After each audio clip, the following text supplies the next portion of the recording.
Hello friends, आज हम करने वाले हैं आईक्यूएम 2024 के पीवाई क्यू डिस्कशन। तो स्टार्ट करते हैं कुछ आसान क्वेश्चन से। ये है एक 2 मार्क्स का क्वेश्चन। तो देखने में तो हार्ड लग रहा है पर ये बहुत आसान है। कहा है let ABCD be a quadrilateral with angle ADC is equal to 70 degree. मतलब एक क्वाड्रिलेटरल बनाना है हमें। ये बना दिया मैंने क्वाड्रिलेटरल। कहा है ये एबीसीडी लिख देते हैं इसमें, ए बी सी डी। इसके बाद बोला है angle ADC is equal to 70 degree. Angle ADC ये 70 डिग्री का एंगल है। Angle ACD is equal to 70 degree, मतलब ये ACD 70 degrees. Angle ACB is equal to 10 degrees. Angle ACB ये 10 degrees. Angle angle BAD is equal to 110 degree, मतलब ये वाला angle, ये angle 110 degrees, 110 degree. We have to find angle CAB. Angle CAB ये क्या होगा? अगर मैं कहूँ ट्रायंगल ए डी सी, इसमें एंगल सम प्रॉपर्टी लगाऊं ट्रायंगल की। पहला एंगल 70 डिग्री, इस ट्रायंगल को, अगर इस ट्रायंगल को देखें,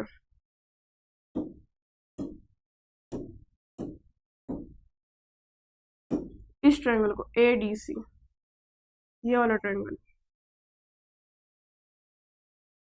इस ट्रायंगल में एंगल सम प्रॉपर्टी लगा रहे हो, क्या कैसे होगा? एक 70 डिग्री, दूसरा भी 70 डिग्री, तीसरा I don't know, let's suppose this angle will be x, let's suppose is equals to 180 degree. Triangle के तीनों एंगल जैसा 180 डिग्री होता है, तो ये हो जाएगा एक्स इज इक्वल टू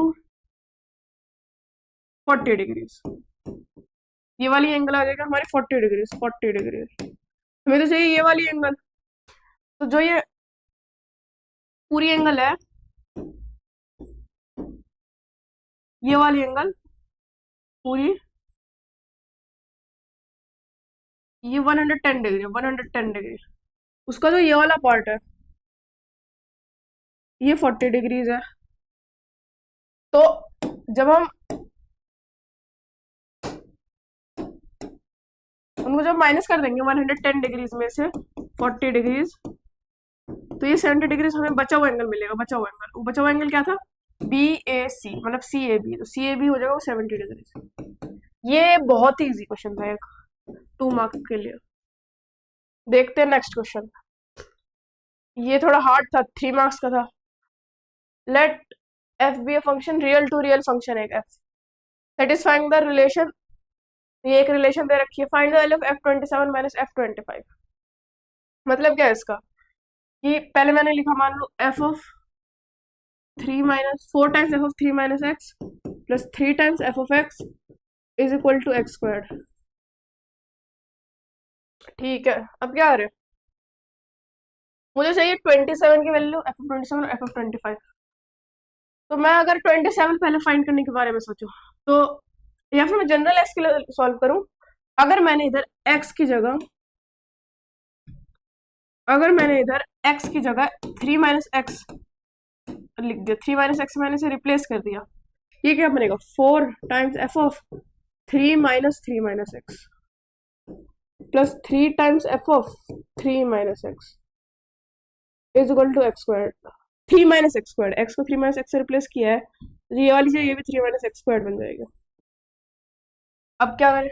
अब इधर इस फर्स्ट ब्रैकेट को देखो तो 3 minus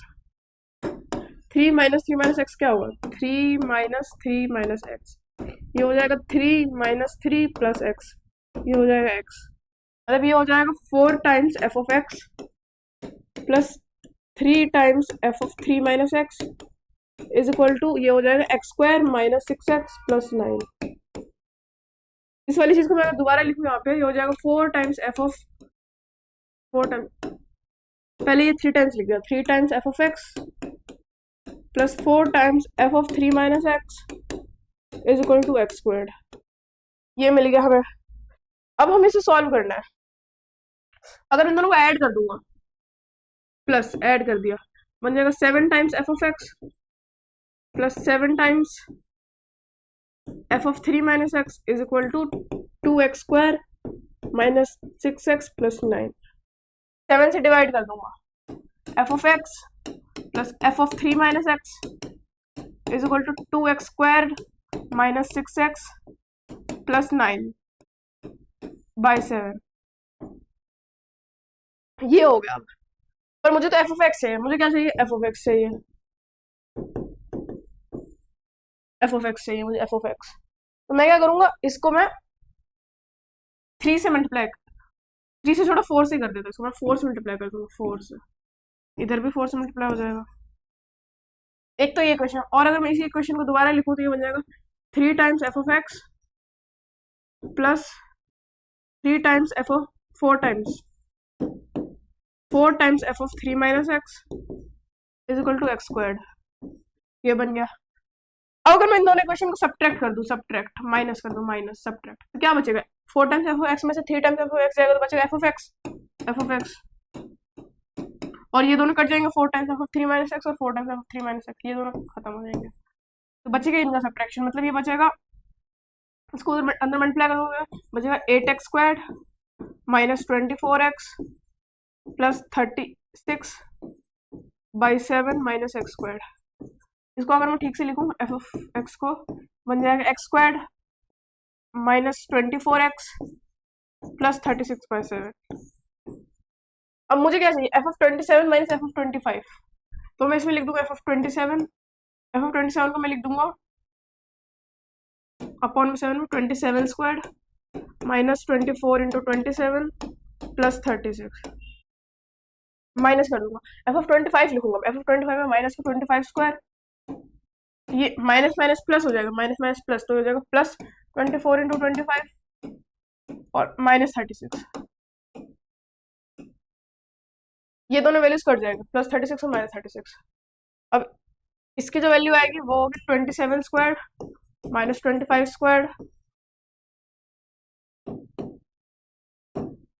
25 square minus 24 common 27 minus 25।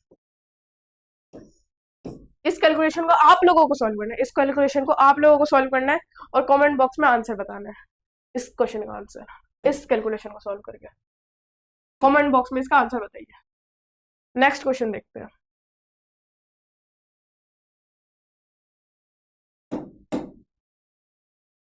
On a natural number n, you are allowed to perform the following operations: multiply by n by 2। मतलब क्या है कि कोई नंबर n है, या तो उसको n इंटू 2 कर सकते हैं, n इंटू 2, या फिर कहा गया है कि सब्ट्रैक्ट 3 फ्रॉम n, मतलब या फिर उसको हम n माइनस 3 बना सकते हैं। ठीक है, इतनी बात सही है। For example, starting with 8 you can reach 13 as follows 8 16 13।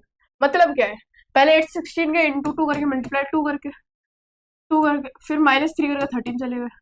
इस वजह से हम 8 से लेकर 13 तक जा सकते हैं।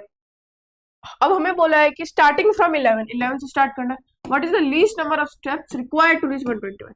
पहुंचना 121 है हमें, तो हम क्या करेंगे, 11 लिखेंगे,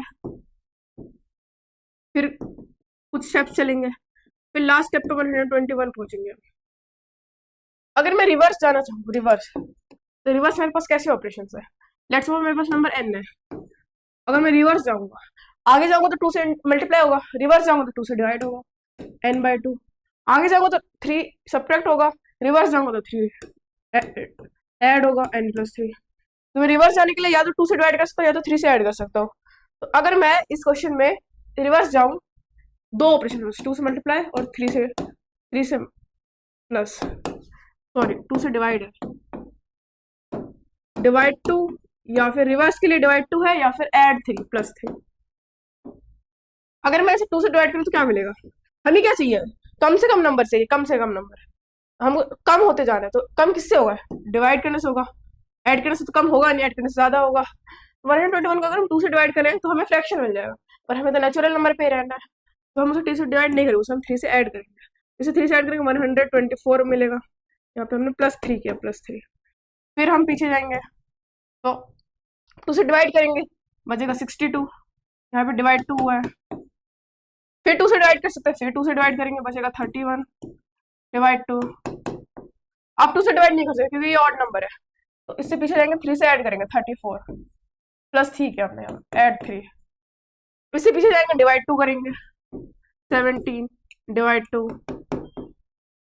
इससे पीछे जाएंगे डिवाइड 2 नहीं कर सकते, ऐड 3 करेंगे 20 ऐड 3, इससे पीछे जाएंगे डिवाइड 2 कर देंगे 10 डिवाइड 2, इससे पीछे जाएंगे, अब 11 ज्यादा नंबर है, हमें इससे आगे जाना है, पर मैं इससे आगे चला जाऊँ 13 पे चला जाऊँ फिर तो 13 ऑड हो जाएगा, उससे आगे जाना पड़ेगा, इतना आगे हमें जाना नहीं, हम फिर से डिवाइड 2 करेंगे एक बार, इससे 5 करेंगे, ये होगा डिवाइड 2, अब इसमें प्लस 3 करके 11 को पाएंगे, हम आगे जाएंगे, इसमें मिलेगा हमें 8 प्लस 3 करके, अगर मैं फिर से प्लस 3 कर दूंगा तो 11 मिल जाएगा, 11 फिर से प्लस 3, ये स्टेप्स हमें मिले हैं, हमें जैसे इधर 2 बार एरो था तो 2 बार स्टेप थे, इधर अगर हम चेक करें तो 1 एरो 2 एरो 3 एरो 4 5 6 7 8 9 और 10, टोटल 10 है, मतलब यहाँ से हम 10 स्टेप चल के 11 से 110 पहुंच सकते हैं, तो इस क्वेश्चन का आंसर हो जाएगा 10।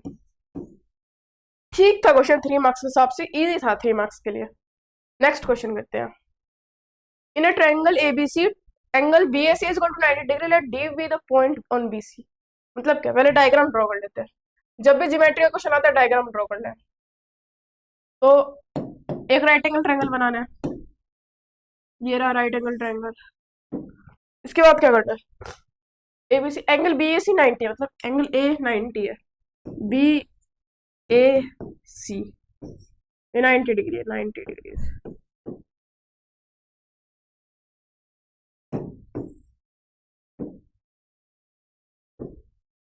90 डिग्री, इसके बाद क्या है, D is a point on BC, D कोई पॉइंट है बीसी पे, let's suppose this is D, A B plus B D is equal to A C plus C D, तो मैंने माना सी के अपोजिट वाली साइड को स्मॉल सी कहा, बी के अपोजिट वाले को स्मॉल बी कहा, और इस साइड को मैंने के कह दिया, तो अब कहा है कि A B plus B D, A B C plus B D K is equal to A C plus C D, A C B plus C D, C D की वैल्यू क्या आएगी, सी प्लस के minus B, ये हो जाएगा सी plus के minus B, इतना आ गया।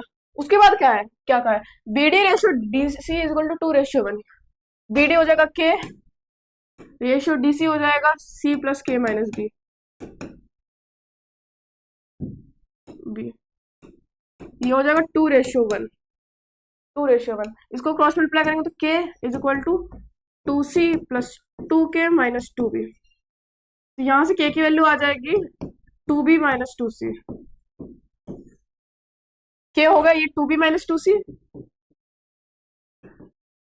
और ये हो गया c minus b plus 2b minus 2c, c minus b लिख लिया, फिर k लिख लिया 2b माइनस 2c, ये हो जाएगा b minus c, b minus c, तो जो पूरी लेंथ होगी बीसी लेंथ क्या होगी 2b माइनस 2c, इसमें b माइनस c ऐड कर देंगे, b माइनस c, तो ये हो जाएगा 3b माइनस 3c। अब एक चीज ध्यान से देखो, इस राइट एंगल ट्रायंगल में अगर इधर रफ डायग्राम में ड्रॉ करूं तो ये b है, ये c और ये पूरी 3b माइनस 3c है, तो अगर मैं इसमें पाइथागोरस थ्योरम लगाऊं तो क्या होगा, इसमें Pythagoras theorem b squared plus c squared is equal to 3b minus 3c squared, ये होगा b squared plus c squared is equal to 9b squared plus 9c squared minus 18bc, ये हो जाएगा। इसके बाद इसको थोड़ा और सिंप्लीफाई करेंगे तो ये हो जाएगा 8b squared plus 8c squared, इसको ट्रांसपोज कर दिया माइनस 18bc। अब हमें फाइंड क्या करना है, AC by A B, A C है b, ए बी है c, AC by A B हो जाएगा b by C, b by C, AC by A B हो जाएगा b by C, b by C चाहिए हमें, तो b और c में इक्वेशन मिल गया, हमें b बाई सी कैसे निकाले, जब भी तुम्हें कोई ऐसी इक्वेशन मिले हमें क्या निकालना, मैं लिख देता हूँ, हमें फाइंड क्या करना है, b by C, b by C, जब भी तुम्हें कोई ऐसी इक्वेशन मिले जिसमें दोनों वेरिएबल पर हमें उनका रेशियो चाहिए और सारी डिग्री इक्वल है, यहाँ पे क्या है डिग्री 2, इधर भी डिग्री 2 2 2 और इधर भी 1 और 1 1 प्लस 1 2 है, तो इसमें क्या करना होता है, हमेशा हमें नीचे डिनोमिनेटर में c चाहिए, तो हमेशा मुझे ऐसे नंबर से डिवाइड करना है डिनोमिनेटर में c आ सके, और न्यूमरेटर में कोई सी ना बचे। फिर अगर मैं इसमें सी स्क्वायर से डिवाइड कर दूँ तो क्या बनेगा, 8b² by c square plus 8c² by c square minus 18bc by c square.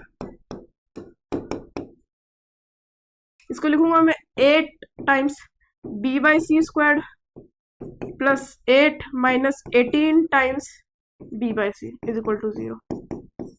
अगर मैं इसको k मान, लेट सपोज k तो मैंने पहले अज्यूम कर लिया, लेट सपोज l, ये क्वाड्रेटिक बनेगी। इस क्वाड्रेटिक क्या बनेगी, 8l² plus 8 minus 18l is equal to 0। अगर मैं बोथ साइड 2 से डिवाइड कर दूँ बनेगा 4l² माइनस 9l प्लस 4। इस क्वाड्रेटिक इक्वेशन को अब हम क्वाड्रेटिक फॉर्मूला से सॉल्व करेंगे। ये क्या होगा, माइनस बी मतलब minus of minus 9 plus 9 plus minus under root b square 81 minus 4ac 4 into 4 into 4 64 divided by 2a मतलब 8। ये हो जाएगा 9 plus minus square root 17 by 8। 9 plus minus square root 17 by 8। 9 plus minus square root 17 by 8। 9 plus minus plus ले लेते हैं, इसमें plus दिया है, स्क्वायर रूट 17 बाई 8। m की वैल्यू 9 आ गई, n की वैल्यू 8 आ गई और p की वैल्यू 17 आ गई। या m n are relatively prime positive integers, ये दोनों रिलेटिवली प्राइम है, हाँ इनका जीसीडी 1 एचसीएफ 1 है। p is a prime number, p prime number है, ठीक है। Divide by the value of m plus n plus p मतलब 9 प्लस 8 प्लस 17, इसका आंसर हो जाएगा 34। ये एक 5 मार्क्स का क्वेश्चन था जो कि 5 मार्क्स के लिए इजी है। 5 मार्क्स का क्वेश्चन था ये, 5 मार्क्स। तो नेक्स्ट क्वेश्चन करते हैं, चलिए नेक्स्ट क्वेश्चन है ये। इसको करने से पहले मैं आपको एक चीज बता देना चाहूँ फर्मेट्स लिटिल थ्योरम के बारे में। Formats little theorem, formats little theorem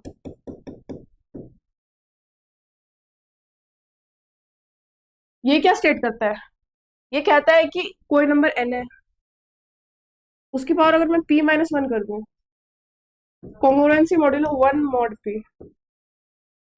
इसका क्या मतलब है, ये p प्राइम है, प्राइम्स के लिए prime, when p does not divide n।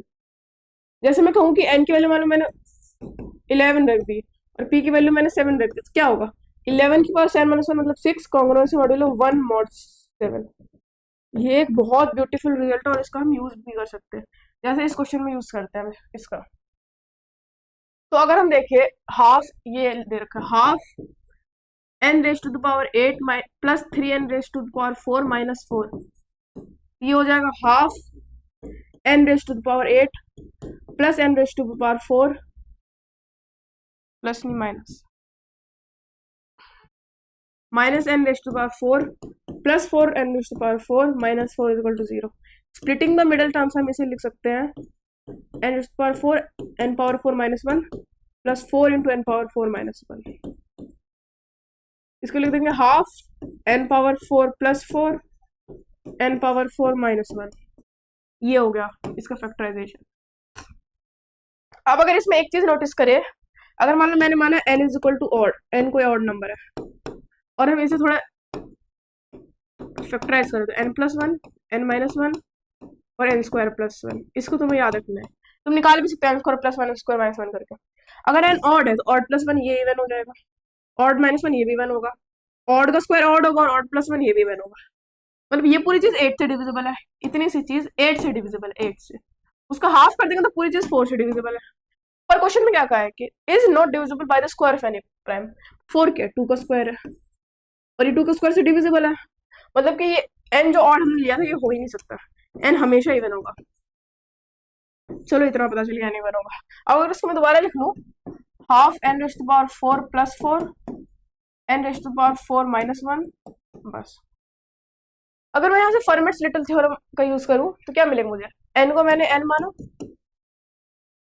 और p को मैंने 5 मान लिया, p प्राइम 5, क्या होगा n की power 5 minus 1 4 congruency modulo 1 mod 5, ये हो जाएगा।